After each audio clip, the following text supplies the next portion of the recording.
શ્રી કૃષ્ણ, રાધે રાધે, જય દ્વારકાધીશ, હર હર મહાદેવ। મિત્રો, સ્વાગત છે તમારું મારા નવા બ્લોગમાં। તમે બધા મસ્ત છો, ફર્સ્ટ ક્લાસ હશો એવી આશા રાખું છું। ભગવાન પાસે હું પણ ઠીક છું। અને સવારના 10:08 થયા છે, તો ગુડ મોર્નિંગ।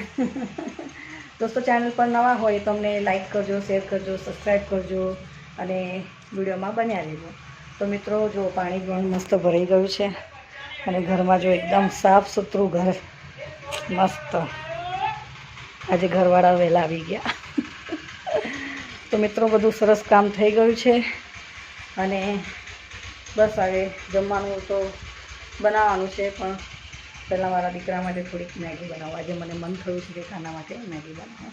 મિત્રો, કાલે મારાથી વિડીયો મેં ના બનાવી કાલે, કેમ કે મને ટાઈમ જ નહોતો અને મમ્મી ગયા હતા બહાર ને, તો એવું થયું કે ચાલ આજે નથી જ બનાવી। તો કાલે મેં વિડીયો શૂટ જ નથી કરી। નવો સૂરજ ઉગી ગયો છે। ઠાકોરજી દ્વારકાધીશ બધાને મસ્ત ફર્સ્ટ ક્લાસ રાખે, ખુશ રાખે, બધાની ઈચ્છા પૂરી કરે ને બધાને સરસ સરસ બુદ્ધિ આપે। બધા સરસ પોતપોતાનું કામે વર્ગે ને સાંજે ઘરે આવીને શાંતિથી જમી પરવારીને સૂઈ જાય, એ જ દ્વારકાધીશની પ્રાર્થના છે। તો શું કરવું હવે, ચાલો દુકાન જવું અને મેગી લઈને આવું, બન્યા રહેજો વિડીયોમાં। મિત્રો, જો મેગી લઈને આવી અને આલુ સેવ છે, આલુ ભુજિયા સેવ મેગીમાં નાખીને ખાવાની મસ્ત મજા આવે। તો ચાલો હવે મેગી બનાવવાની તૈયારી કરું। જો મેગી ડીશમાં કાઢી લીધી। આ 2 પાઉચ મસાલાના પાણી ઉકળવા મૂક્યું છે, એમાં મેં થોડું તેલ, હલ્દી, મરચું ને મીઠું નાખ્યું છે અને પછી આ નાખીશ પાણી બરાબર ઉકળે પછી।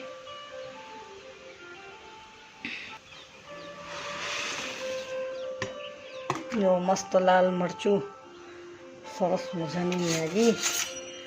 ભાઈ તો મારો કાનુડો ખાઈને ખુશ થઈ જશે। રોજ તો આપણે કાંઈ રોટલી શાક ને એવું જ હોય મિત્રો, તો છોકરાઓને કાંઈક તો ખાવાનું મન થાય ને।